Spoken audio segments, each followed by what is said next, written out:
વિદ્યાર્થી મિત્રો, આપ સર્વની યુટ્યુબ ચેનલ પર હાર્દિક સ્વાગત કરું છું. આગળનો વિડીયો જોયો તમે, બરાબર? થોડું કદાચ અવાજ નહીં આવતો હોય, થોડો વધારે પ્રયાસ કરશું કે આજે સારો એવો વિડીયો બને, બરાબર? ઓકે, આજને આપણે આંકડાશાસ્ત્ર પર જવાનું, બરાબર? સેક્શન ડી માટે આપણે મેં તમને કીધું હતું કે સેક્શન ડી માટે આપણે પૂરેપૂરા માર્ક્સ કેવી રીતે લાવવાનું એ હું તમને શીખવાડતો હતો. તો સેક્શન ડીમાં પૂરેપૂરા માર્ક્સ લાવવાનું તો આટલી વસ્તુ તમારે કમ્પલસરી કરવી પડશે. પ્રમેય તો કાયદેસર કરવો પડશે. સમપ્રમાણતાનો મૂળભૂત પ્રમેય પરીક્ષાની અંદર હશે ફાઇનલ વસ્તુઓ. બીજી વસ્તુ આંકડાશાસ્ત્ર, બરાબર? આંકડાશાસ્ત્રના પ્રશ્નો 2 પ્રશ્નો અંદર સેક્શન ડીમાં તમને જોવા મળે. તો બે પ્રશ્નો તમને અંદર આવડવા જોઈએ, બરાબર? એકદમ ઇઝી જ હોય, બહુ અઘરા પણ હોતા નહીં, બહુ ઇઝી જ હોય પ્રશ્નો, એટલે થઈ જશે તમારાથી. બીજી વસ્તુ સંભાવના પણ એકદમ સહેલી. તો આ 3 વસ્તુ તમે સંભાવનાના 2 પ્રશ્નો, આંકડાશાસ્ત્રના 2 પ્રશ્નો અને પ્રમેય 5 પ્રશ્નો પૂરેપૂરા કરી નાખો એટલે 4 ગુણ્યા 5 પ્રશ્નો એટલે 20 માર્ક્સ તમારા પૂરેપૂરા થઈ જાય. 20 નહીં તો 15 છેવટે 15 તો આવી. જેને કશું નહીં કર્યું વિદ્યાર્થીનું તો આટલું તો કરી જ દેવાનું, બરાબર? આજે હું તમને આંકડાશાસ્ત્ર પર લઈ જાઉં. આંકડાશાસ્ત્ર 14 ગ્રુપનો પ્રશ્ન પૂછાય તો હવે 14 ગ્રુપના પ્રશ્નોમાંથી વિભાગ ડીની અંદર 2 પ્રશ્નો પૂછાય, બરાબર? અને વિભાગ ડીની અંદર 2 પ્રશ્નો પૂછાય જેની અંદર આપણે મધ્યકના રીતો મધ્યસ્થ અને બહુલક પૂછાય. જેની અંદર આજે આપણે સીધી મધ્યક વિશેની માહિતી આપશું, બરાબર? મધ્યક શું હોય? તો મધ્યકના આપણે એવું કહીએ, સીધી ભાષામાં કહીએ તો સરેરાશ કહેવાય. મધ્યક એટલે શું થાય? તો કુલ અવલોકનનો સરવાળો ભાગ્યા કુલ સંખ્યા, જેને આપણે એવું કહીશું મધ્યક કહેશું, બરાબર? 9માં આપણે થોડું ઘણું માહિતી ભણ્યા હતા મધ્યકની. આજે થોડી વિશેષ માહિતીઓ ભણવાની. મધ્યકની 3 રીતો હોય, એ 3 રીતોનો ઉપયોગ કરતા આપણે શીખવાની, બરાબર? મધ્યકની 3 રીતો કઈ? એક સીધી રીત, બીજી ધારેલા મધ્યકની રીત અને ત્રીજી છે પદ વિચલનની રીત. તો ધારેલા મધ્યકની રીત, પદ વિચલનની રીત અને સીધી રીત શું એ વસ્તુ આપણે એકણ સમજીએ. ચલો, સીધી રીત એટલે x બાર બરાબર sigma fi xi divided by sigma fi. અહીંયા તમે જુઓ તો આ જે વસ્તુઓને આપણે કહીશું fi, આ જે એને આપણે કહીશું સિગ્મા, બરાબર? તો x બાર બરાબર સિગ્મા fi xi ભાગ્યા સિગ્મા fi. આ તમારા સીધી રીતનું સૂત્ર હોય. તમારે સીધી રીતનું સૂત્ર કાયદેસર તૈયાર કરી દેવું પડશે. બધા સૂત્રો તૈયાર કરી દેવાના, બરાબર? બીજું સૂત્ર પદ વિચલનની રીત.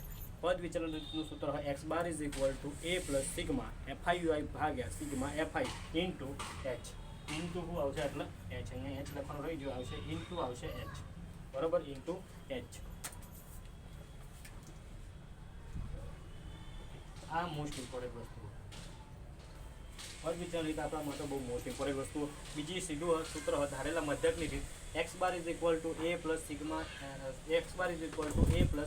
fi di ભાગ્યા સિગ્મા fi. આ પણ એક જોરદાર સૂત્ર. આ બધા સૂત્રો તમારે તૈયાર કરી દેવાના થશે, બરાબર? આ સૂત્રનો ઉપયોગ કદાચ આપણે નહીં કરવાનો થશે, કદાચ આ સૂત્રનો પણ ઉપયોગ નહીં કરવાનો થશે. મોસ્ટ ઓફલી જો તમે કદાચ તમને ખાલી ક્યાંમાં મધ્યક શોધો તો તમારે પદ વિચલન રીતનો ઉપયોગ કરવો, કારણ કે આ થોડું સહેલું પડશે, બરાબર? જેની અંદર ui અહીંયા di ui નો અર્થ થઈ જાય xi માઇનસ a ભાગ્યા h. હું તમને આગળથી શીખવાડું. di નો અર્થ થઈ જાય xi માઇનસ a.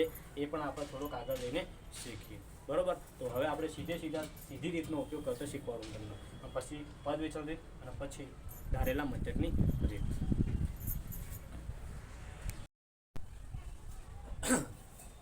ચલો, સીધી રીતનો ઉપયોગ કરતા હવે હું તમને શીખવાડું.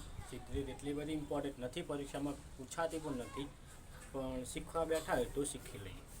સીધી રીતનો ઉપયોગ કરવો હોય તો તમારે 4 સ્તંભ બનાવવા પડશે. જ્યારે પદ વિચલન રીત હોય કે ધારેલા મધ્યકની રીત હોય ત્યારે તમારે અંદર 5 સ્તંભ બનાવવાનું થશે.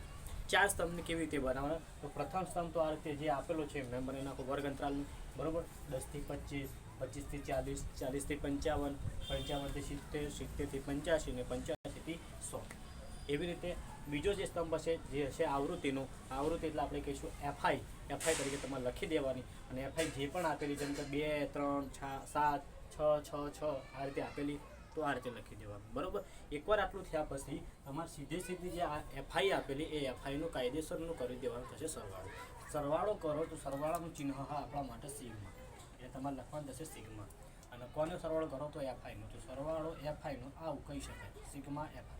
હવે સરવાળો કરો તો સરવાળો તમને ફાવે એવી રીતે કરી નાખો. સીધો ફાવે તો સીધો કરી નાખો, તો સેટેથી સરવાળો કરો. તો જો આવી રીતે હું આવી રીતે સરવાળો કરું, 6 6 12 6 3 18 ને 2 20, 20 ને 3 23 ને 7 30. તો સરવાળો કેટલો થઈ ગયો? 30 સરવાળો થઈ જાય. ટોટલ સરવાળો કેટલો થઈ જાય છે આપણે અહીંયા 30 સરવાળો થઈ જાય છે. બરોબર. હવે શું કરશું તો હવે એક નવો સ્તંભ બનાવવાનો થશે. કયો સ્તંભ?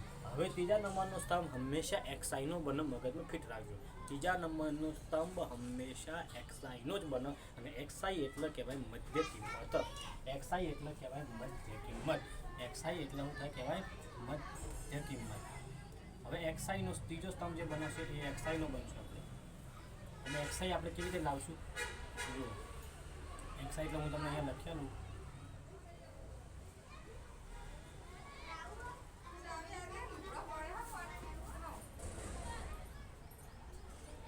મધ્ય કિંમત. ઓકે, XI એટલે થશે મધ્ય કિંમત. તો મધ્ય કિંમત કેવી રીતે બનાવવાનું એ વસ્તુ આપણે શીખવાડું. મધ્ય કિંમત બનાવવું હોય તો મધ્ય કિંમત માટેનું સૂત્ર, મધ્ય કિંમત બનાવો તો મધ્ય કિંમત માટેનું સૂત્ર, મધ્ય કિંમત બરાબર જો મધ્ય કિંમતનું સૂત્ર, મધ્ય કિંમત બરાબર ઉર્ધ્વ સીમા વત્તા અધઃ સીમા ભાગ્યા 2.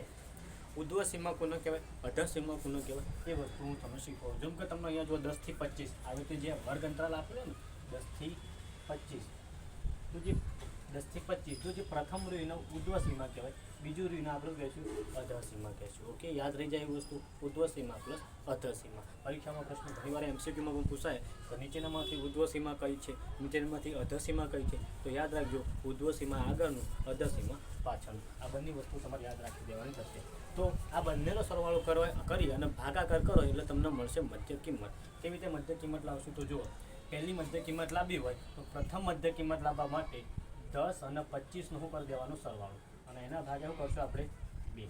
તો 10 અને 25નો સરવાળો કરવાનો થશે, સરવાળો થશે 35 અને 35ના 2 વડે ભાગી નાખો એટલે તમારો જવાબ મળશે 17. 35ના 2 વડે ભાગતા ના આવડતું હોય તો પહેલાં 34ના 2 ભાગી નાખો એટલે 17 અને વધ્યો 1 એનો અડધો કરો એટલે પોઈન્ટ પાસ થઈ જાય, એટલે 17 પોઈન્ટ પાસ થઈ જાય. આવી રીતે આપણને જે મળશે એ મધ્ય કિંમત મળશે. બીજાની પ્રથમની મધ્ય કિંમત મળી જાય 17.5. હવે બીજી મધ્ય કિંમત લાવવી તો બીજી મધ્ય કિંમત કોણ લાવશું તો 25 + 40નો કરશું સરવાળો અને ભાગ્યા શું કરશું 2. બરાબર, તો 25 + 40નો કરી નાખો સરવાળો અને પછી ભાગ્યા કરી નાખો 2. તો 25 ને 40નો સરવાળો કરો 5 અને 6 5 65. બરાબર, 65ના અડધા નહીં કરો, 64ના અડધા કરો, 64ના અડધા એટલે 6ના અડધા 3, 4ના અડધા 2 અને પોઈન્ટ 32.5 બીજો થશે. આવી રીતે ઓકે.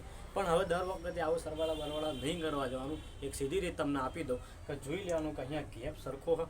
જો 25માંથી 10 જાય એટલે 15, 40માંથી 25 જાય એટલે 15, 55માં 4 જાય એટલે બી 15, 70માંથી 55 જાય 15, 85માં 70 જાય 15, 100માંથી 85 જાય 15.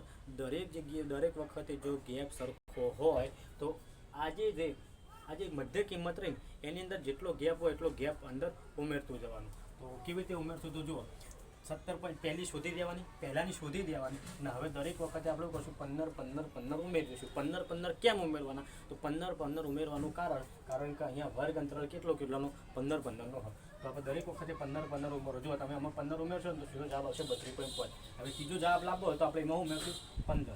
તો જેવો 15 તમે ઉમેરી નાખો એટલે જવાબ તમારો કેટલો આવશે 47.5. તો ત્રીજાનો જવાબ આવશે 47.5. દર વખતે ભાગાકાર નહીં કરવો, સરવાળો કરવો સહેલો પડશે. બીજી વખત હવે ત્રીજું લાવવું આપણે 55 થી 70 લાવવું છે. એમાં આપણે શું કરશું 15 ઉમેરી દેવા આપણે. જો તમે 15 ઉમેરશો એટલે 7 અને 5 12, 12નો બગડો વધી ચડી 1 4 ને 1 5 ને 6 62.5 થઈ ગયું. આગળનું 70 થી 85. 70 થી 85માં આગળ લાવવું તો ફરીથી 15 ઉમેરી નાખો, 15 ઉમેરી નાખો એટલે 5ના 5 પોઈન્ટનો પોઈન્ટ 77.5. અને છેલ્લો આપણે જે 77.5ની અંદર બીજા 15 ઉમેરી નાખો. 7ના 5 12નો બગડો વધી ચડી 7 ને 1 8 1 9 92.5. આ તમારું થઈ ગયું. આ તમારું આ તમારી મધ્ય કિંમતો તમને મળી જાય. તો મધ્ય કિંમતો કેવી રીતે લાવવાનું સમજણ પડી જાય. ઓકે, હવે જે છેલ્લો સ્ટેપ બાકી રહ્યો આપણો, જે છેલ્લો સ્ટેપ, એ છેલ્લો સ્ટેપ 4 મેં તમને સ્તંભ કીધા, 4 સ્તંભમાં છેલ્લા સ્તંભમાં આવશે આ બંનેનો ગુણાકાર આવશે. બંનેનો ગુણાકાર એટલે હું તો FI ઇન્ટુ XI એટલે FI XI, જેને આપણે છેલ્લા સ્તંભમાં આપણે કહીશું FI નો XI. FI XI એટલે હું તો આ બંનેનો કરવાનો થશે આપણો ગુણાકાર. હવે બંનેનો ગુણાકાર તમે કરી નાખી થતો હોય તમારાથી મોઢે તો નહીં થવાનું, તો આપણું કરવાનું બાજુ ખૂણામાં ફેરી જવાનું અને ખૂણામાં જઈ ગુણાકાર કરી લેવાનો. એ રીતે 17.5 ગુણ્યા 2 આ તો કદાચ આવડે, 17 ડબલ 34, 5 ડબલ 1 એટલે 35. આ તો સીધું સીધું તમને આવે છે. ઓકે, 17.1 ડબલ થઈ જાય 35. 32.5 ના 3 ગણા કરવાના આપણે. 32.5 ના 3 ગણા કદાચ કરતા આપણને ના આવડે તો આપણે કરશું 32.5 ગુણ્યા કરી દઈશું 3. તો ગુણાકાર કરી નાખો, 3 5 15 5 વધ્યા 3 60 3 9 એટલે 97.5 બીજો જવાબ આવશે આપણો. આગળનો જવાબ કરો. આગળ કોણ છે? 47.5 એનો ગુણાકાર કોના આગળ કરવાનો? 7 વડે. 7 વડે ગુણાકાર 7 × 5 નો પોચડો વધી ચડી 3, 70 49 50 51 52 નો બગડો વધી ચડી 5, 7 ચોક 28 28 નો 2 30 ને 33 332.5. હવે આ 62.5 નો ગુણાકાર કરવાનો 6 અંગત. તો 6 × 5 30 ની 0 વધી ચડી 3, 6 × 2 12 12 × 3 15 15 નો પોચડો વધી ચડી 1, 6 × 6 36 37. પાછલો પોઈન્ટ કાપી નાખેલો 3.375.0, 0 ની કોઈ વેલ્યુ નથી એટલે આપણે ખાલી લખશું 375. 77.5 ગુણ્યા કરવાનું થશે 6. આ બંનેનો ગુણાકાર કરી દરેકમાં સમજણ મળે ને, આ દરેકમાં આમાં ગુણાકાર કરીએ 77.5 નો ગુણાકાર કરવાનો થશે 6 વડે. 6 વડે ગુણાકાર કરી નાખો. 6 × 5 30 ની 0 વધી ચડી 3, 7 × 42 43 44 45, 7 × 42 45 નો 5 વધી ચડશે 4, 7 × 42 42 ને 4 46. તો જવાબ આવશે 465.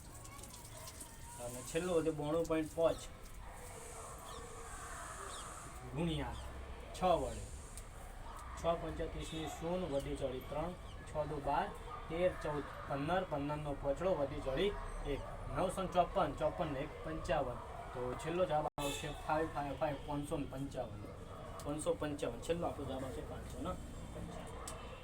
તો આપણા જોડે આ વસ્તુ આવી છે, દરેક વસ્તુ આવી છે આપણે, બરોબર. હવે જુઓ, હવે શું કરવાનું તો છેલ્લા આપણે જો હંમેશા છેલ્લો જે બોક્સ હોય એ રહ્યો અને બીજા નંબરનો જે બોક્સ હોય એ રહ્યો. બીજા નંબરનો બોક્સ હશે FI નો અને છેલ્લો હશે એ આપણો FI XI નો અથવા FI DI નો અથવા FI UI નો હશે. તો છેલ્લાની અંદર હંમેશા કરવાનો થશે સરવાળો. તો આની અંદર આપણે કરી નાખીએ સરવાળો. હવે સરવાળો કેવી રીતે કરાય તો જો સરવાળો કરવો ઇઝી વસ્તુ.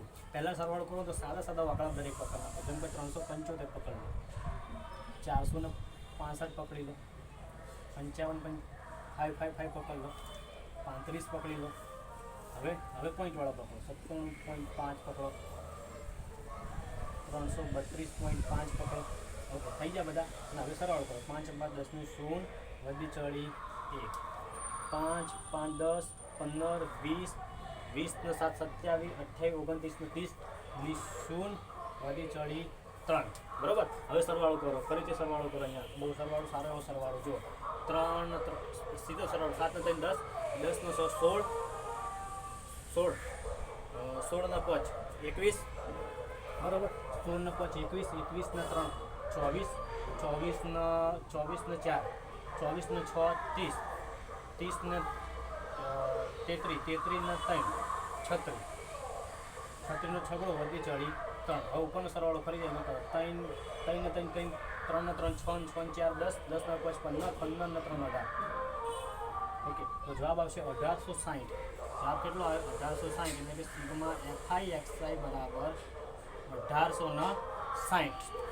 1860 આ જવાબ આપણો આવી ગયો. બરોબર. આ 1860 આપણો જે જવાબ આવી ગયો. હવે શું કરવાનું આપણે? તો હવે આપણે જે કરવાનું હોય એ શું કરવાનું? તો FI XI નો ભાગાકાર કરવાનો. કોના આગળ? FI જોડે. તો સિગ્મા આપણું સૂત્ર હજુ તમે x બાર શોધવાનું સૂત્ર હોય x બાર બરાબર સિગ્મા FI XI ભાગ્યા સિગ્મા FI.